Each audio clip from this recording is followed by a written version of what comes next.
আমরা এরকম একটা ওয়েবসাইট কিভাবে সবকিছু তো আমরা এটা যখন আমরা পারচেজ করব তখন আমরা এটা পুরো একটা ওয়েবসাইটটা পেয়ে যাব। তো এই ওয়েবসাইটের প্রোডাক্টগুলো কিভাবে চেক বের করব বা নতুন কোনো প্রোডাক্ট অ্যাড করব এখানে সেটা আমরা দেখব। চলেন প্রথমে আমরা ব্যাকএন্ডে চলে যাই। আমরা চলে যাচ্ছি ব্যাকএন্ডে। তো ব্যাকএন্ডে চলে যাওয়ার জন্য আমি জাস্ট এটাকে কপি করে এইখানে আমি পেস্ট করি। Just wait. চলে আসলাম ব্যাকএন্ডে।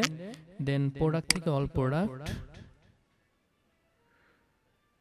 ক্লায়েন্ট বলতেছে যে আমার একটা কি আছে, আমার এই প্রোডাক্ট নাই, তুমি অন্য একটা প্রোডাক্ট অ্যাড করো। কারণ বেসিক্যালি একটা মানে ইয়াতে কি বলে একটা মাত্র প্রোডাক্ট অ্যাড করা যায় ল্যান্ডিং পেজে।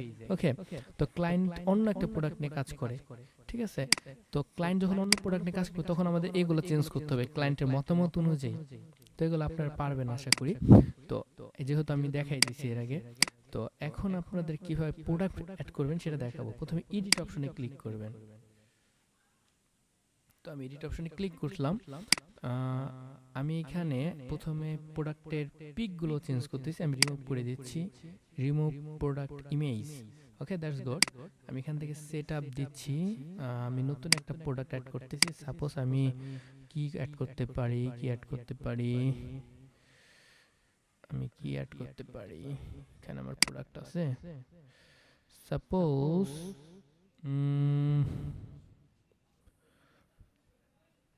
এখানে কি দিতে, সবই তো জুতা।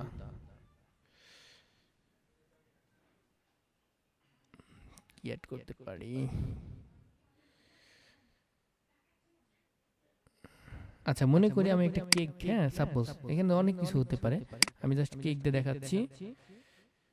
এই যে বার্থডে কেক নিয়ে ক্লায়েন্ট কি করবে, ল্যান্ডিং পেজ তৈরি করবে। ওকে, তো আমি বার্থডে কেক দিয়ে দিলাম এবং ক্লায়েন্টের আরো প্রোডাক্টের ইমেজ দেখতে চায়, তো এখানে আমরা আপলোড করে দেবো। আমি সেম প্রোডাক্ট আপলোডের পিক দিচ্ছি একটা। ওকে, এবার প্রাইস, ক্লায়েন্টের প্রাইস হলো বার্থডে কেক, সে বিক্রি করে 400 টাকা বা 500 টাকা, আমি 500 টাকা দিয়ে দিলাম। ঠিক আছে, এখানে ডিসক্রিপশন দিতে কোনো দরকার নেই, যেহেতু আমাদের এইখানে সবকিছু দিয়ে দিছি, তাই না? এইখানে সবকিছু দেওয়া আছে, একটা কেকের কি গুণাগুণ কি কেমন সবকিছু আমরা এখানে দিয়ে দিয়েছি। সাপোজ তাহলে আমাদের এখানে ডিসক্রিপশন দেওয়ার দরকার নেই, আমরা জাস্ট এখানে লিখে দেবো বার্থডে কেক বা ভ্যানিলা কেক, যেটা আমরা দিই বার্থডে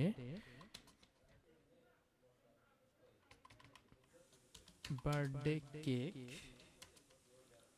1 পাউন্ড COUND, সাপোজ আমি দিচ্ছি, হ্যাঁ 1 POUND পাউন্ডস।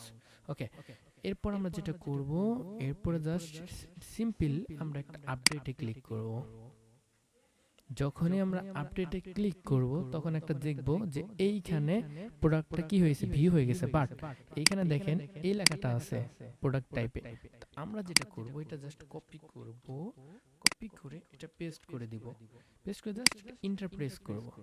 যখন এন্টার প্রেস করব তখন দেখব যে লিংকটাও এখানে অ্যাড হয়ে গেছে। এরপর আমরা জাস্ট আপডেটে ক্লিক করব। ওকে, দ্যাটস গুড। আমরা আপডেটে ক্লিক করে দিলাম এবং এইটাকে আমরা কপি করে নিব। এখন আমি যখন এটা ফুল মানে প্রোডাক্ট ভিউটা একটু দেখে আসি, জাস্ট দেখবো যে এরকম আসছে। বাট আমরা যখন ল্যান্ডিং পেজে যাব, আমাদের পেজে যাব, একটা রিফ্রেশ দিয়ে দেখি তো কি অবস্থায় আছে, এটা কি আসছে কিনা। আসবে না, কারণ আরেকটা কাজ আছে, আমি জাস্ট দেখানোর জন্য বলতেছি। আচ্ছা, এখান থেকে আমি অ্যাডমিনটা কেটে দিচ্ছি, আমি জাস্ট sarikashop.com এ চলে যাচ্ছি জাস্ট দেখার জন্য ল্যান্ডিং পেজ। ওকে, তো দেখেন সবকিছু ঠিক আছে, কিন্তু এইখানে কিন্তু চেঞ্জ হয় নাই। এইখানে চেঞ্জ হয়েছে বাট এইখানে চেঞ্জ হয় নাই, তাই না? দেখেন এইখানে চেঞ্জ হয়ে গেছে বাট এইখানে চেঞ্জ হয় না। এখন এইখানে কিভাবে চেঞ্জ করব সেটা দেখেন। প্রথমে আমি চলে যাচ্ছি এইখান থেকে ড্যাশবোর্ড, আমি ড্যাশবোর্ডে চলে যাচ্ছি। ড্যাশবোর্ডে যাওয়ার পর আমি যে কাজটা করব সেটা হলো আমি চলে যাব কি বলে এখান থেকে কাটফ্লো, এই যে কাটফ্লো থেকে আমরা ড্যাশবোর্ড, কাটফ্লো থেকে ড্যাশবোর্ড। ওকে, কাটফ্লো থেকে ড্যাশবোর্ডে যখন আমরা যাব তখন আমরা চলে যাব ফাইনালস, বা এই যে এইখানে, হ্যাঁ সরি এখানে না, ফাইনালস, হ্যাঁ ফাইনালসে যাব। ফাইনালস থেকে আমরা যেখানে যাব সেটা হলো এই এখানে একটা অপশন দেখেন এডিট ফাইনালস, খেয়াল করেন এখানে একটা এডিট ফাইনালস নামে একটা অপশন আছে। যখনই আমরা এডিট ফাইনালসে চলে যাব, এরপরে এইখানে দেখেন একটা লেখা আছে ওপেন সেটিংস নামে একটা অপশন আছে। ওপেন সেটিংস অপশনে লেখার পর আমরা যখন এখান থেকে প্রোডাক্টসে যাব, দেখব যে এটা ঠিক আছে। আচ্ছা, এটা তো চেঞ্জ হয়েছেই। এটা যেহেতু আমি অ্যাড করেছি, আমি এটা জাস্ট কেটে দিচ্ছি। কেটে দিয়ে আমি জাস্ট এইখানে একটা লিখবো যে কেক, আমি অপশন লিখবো যে বার্থডে কেক লিখতে পারি। যাই হোক, আমি এটা দিচ্ছি, দিয়ে অ্যাডেড অপশনে ক্লিক করতেছি। দেখেন এটা অ্যাড হয়ে গেছে। অ্যাড হওয়ার পর আমি যে কাজটা করবো সেটা জাস্ট এখান থেকে আমি সেভ সেটিংয়ে ক্লিক করব। সেভ সেটিংয়ে ক্লিক করবো, আমি একটা রিফ্রেশ দিব। এই দেখেন এখানে চলে আসছে, এখানে চলে আসছে। ধরেন আমার 1 পাউন্ডে কেক লাগবে না, আমার আরেকটা পাউন্ড 2 পাউন্ড লাগবে, আমি এখানে জাস্ট 2 দিব। এখানে দেখেন প্রাইস চলে আসছে 1000 টাকা। আমি 3 প্রেস করব, এখানে দেখে চলে আসছে 1500 টাকা। ওকে, এইবার আপনার নাম আমি দিচ্ছি, ধরেন আমার নাম, ধরেন তোমার নাম ধরেন সারিকা, হ্যাঁ, তো আমি দিচ্ছি সারা। দেন ঠিকানা দিচ্ছে সাপোজ ঢাকা, মানে যে ক্লায়েন্ট সেইখানে কিনবে, সাপোজ একটা নর্মাল একটা নাম্বার দেওয়া আছে। তারপর জাস্ট আমি একটা প্লেজে ক্লিক করব। যখনই প্লেজে আমি ক্লিক করব, জাস্ট ওয়েট, এটা লার্নিং হচ্ছে। ওকে, এখানে বলছে যে অর্ডার করার জন্য আপনাকে ধন্যবাদ। এখানে আমার সব কিছু চলে আসছে। যখনই আমার এটা চলে আসবে, তখন আমি কিভাবে দেখবো যে আমার একটা প্রোডাক্ট আমার এখানে, মানে একজন অর্ডার করছে। আমি একটা রিফ্রেশ দিই, তাহলে আমরা এটা দেখতে পারবো। আমি একটা রিফ্রেশ দিলাম, রিফ্রেশ দেওয়ার পর লেটস সে এখান থেকে আমরা চলে যাব ই-কমার্স থেকে, এই যে অর্ডার। যখন ই-কমার্স থেকে অর্ডারসে আসবো, তখন দেখবো যে একজন নাম সারা নামে 33 সেকেন্ড আগে একটা অর্ডার আসছে। আমি কি বুঝাইতে পারছি ওভারঅল?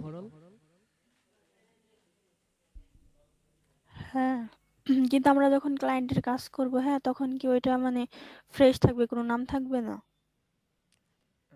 ফ্রেশ বুঝিনি।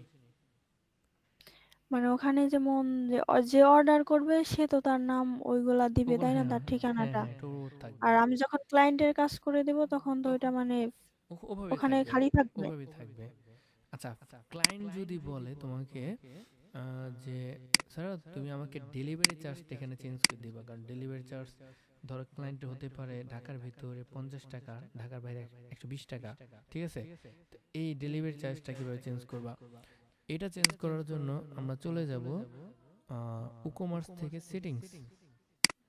ই-কমার্স থেকে সেটিংসে চলে যাব। সেটিংসে যাওয়ার পর আমরা এখান থেকে চলে যাব শিপিং। যখনই আমরা শিপিংয়ে ক্লিক করব, তখনই আমাদের এইখানে একটা লেখা আসবে ঢাকার মধ্যে, ঢাকার বাইরে। আমরা জাস্ট চোখ বুঝে এখানে এডিটর প্রেস করব। যখনই আমরা এখানে এডিটর প্রেস করব, তখন এখানে ঢাকার মধ্যে ক্লায়েন্ট বলছে কত, 50, আমি দিলাম 50। দেন সেভ, এন্ড ঢাকার বাইরে আমি দিচ্ছি 120 টাকা। দেন সেভ। যখন আমি এটা করব, করার পর একটা রিফ্রেশ দিয়ে দেখি তো চেঞ্জ হয়েছে কিনা। আসতেছি, এই যে 50 120, ওভারঅল ইটস গুড। বুঝতে পারছি? এভাবে তুমি চাইলে হ্যাঁ, বুঝতে হাজার পারছি। ক্লায়েন্টের ল্যান্ডিং পেজ তৈরি করতে পারবা একটা দিয়ে। সব কাজ এক, জাস্ট তোমার এখানে যে সবকিছু চেঞ্জ থাকবে এন্ড এইটা চেঞ্জ হবে, আর কিছু না। তুমি চাইলে 1000 2000 3000 4000 যত ইচ্ছা তত ক্লায়েন্টকে সার্ভিস দিতে পারো, ঠিক আছে? ও, আচ্ছা, বুঝতে পারছি। ভিডিওটা দিয়ে দিন ইউটিউবে বা যেখানে দেন। আর আমাদের হচ্ছে একটা লোগো বানান শিখাবেন, হ্যাঁ? লোগো কারণ বানানোর অনেক ক্লায়েন্টে তো আর লোগো বানানোর দায়িত্ব তো আমার না, আর আমি কখনো লোগো তৈরিও করি না, কারণ এটা গ্রাফিক্স ডিজাইনের কাজ, ক্লায়েন্ট নিজে প্রোভাইড করে। কোনো ক্লায়েন্টে তোমাকে লোগো এটা তৈরি, ক্লায়েন্ট দিয়ে দেয়। হ্যাঁ হ্যাঁ, লোগো, ব্যানার, তারপরে ইমেজ, সবকিছু, টেক্সট, তারপরে তোমার এই যে লেখা উপরের সবকিছু ক্লায়েন্ট দিবে, তোমার জাস্ট ডিজাইন করার দায়িত্ব। ওরা আগে থেকে লোগো তৈরি করে নিয়ে আসে গ্রাফিক ডিজাইনের থেকে। ও আচ্ছা, আর আমার বুঝতে ওয়েবসাইটে পারছি। যে লোগোটা আছে সেটা আমি নিজে করিনি, আমার গ্রাফিক ডিজাইন দিয়ে করা হয়েছে। ও আচ্ছা, আচ্ছা, ঠিক আছে। ওকে, ঠিক আছে, আমি এটা ভিডিও পাঠিয়ে দেবো না পরে। ওকে। সো ভিডিওটি ভালো লাগলে অবশ্যই লাইক কমেন্ট শেয়ার এবং সাবস্ক্রাইব করতে ভুলবেন না আমার চ্যানেলটিতে। আর কারো যদি লাইনে কুইজ দরকার আমার সাথে যোগাযোগ করতে পারেন। আসসালামু আলাইকুম।